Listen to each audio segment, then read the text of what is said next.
নমস্কার শ্রোতা বন্ধুরা, আমি senior consultant orthopaedic surgeon doctor Nirmala Deb. আসুন আজকে একটা কমন জিনিসের আনসার দিই। সেটা হচ্ছে, অনেকে আমাকে জিজ্ঞেস করে, ডাক্তারবাবু আমার পায়ে তো মেটাল লাগানো আছে, তাহলে আমি কি ট্রাভেল করতে পারবো? এয়ারপোর্ট সিকিউরিটি থ্রু দিয়ে পাস করতে পারবো বা ট্রেনে উঠতে পারবো কিনা? তা আমি বলি সব কিছুই আপনি পারবেন। বিশেষ করে এয়ারপোর্টটা খুব ইজি, কারণ আপনি হাঁটতেও যে না পারেন, এয়ারপোর্টে হুইলচেয়ার সার্ভিস আছে, হুইলচেয়ার সার্ভিসটা নিয়েও আপনি ট্রাভেল করতে পারবেন। কবে ট্রাভেল করতে পারেন? ইউজুয়ালি অপারেশন থেকে সেলাই-টেলাই কাটা হয়ে গেলে ৩ সপ্তাহ থেকে ১ মাস মোটামুটি রেঞ্জ বললাম। কিন্তু ফিজিওথেরাপি নির্ভর করছে আপনার নিজের হেলথের উপর নির্ভর করছে, সব কিছুই ফ্যাক্টরস নিয়ে ৩ থেকে ৩ সপ্তাহ থেকে ৪ সপ্তাহের মধ্যে আপনি ট্রাভেল করতে পারবেন। তাতে কোনো অসুবিধা হওয়ার কথা নয়। আমরা একটা ইমপ্লান্ট কার্ডও আপনাকে দিয়ে দিই অপারেশন করার পর, যেটা দিয়ে আপনি এয়ারপোর্ট সিকিউরিটি থ্রু দিয়েও বেরোতে পারবেন। ট্রেনের ক্ষেত্রে আপনি খেয়াল রাখবেন, যেখানে প্ল্যাটফর্ম থেকে ওঠানামা করছেন সেটা যেন অনেক নিচু বা অনেক উঁচু যাতে না হয়।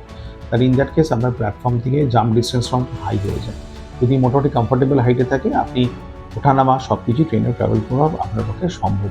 গাড়িতে তো অবশ্যই সম্ভব, গাড়িতে আপনি বসে যেতে পারেন, বিশেষ করে ফ্রন্ট সিটে কমফোর্টেবলি পা ছড়িয়ে আপনি ট্রাভেল করতে পারেন।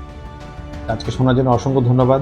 থ্যাংক ইউ, নমস্কার। ফার্দার হেল্প আর গাইডেন্সের জন্য হেল্পলাইন নাম্বারগুলো চ্যানেলে দেওয়া আছে, সেখানে ফোন করে আপনি এনকোয়ারি করতে পারেন।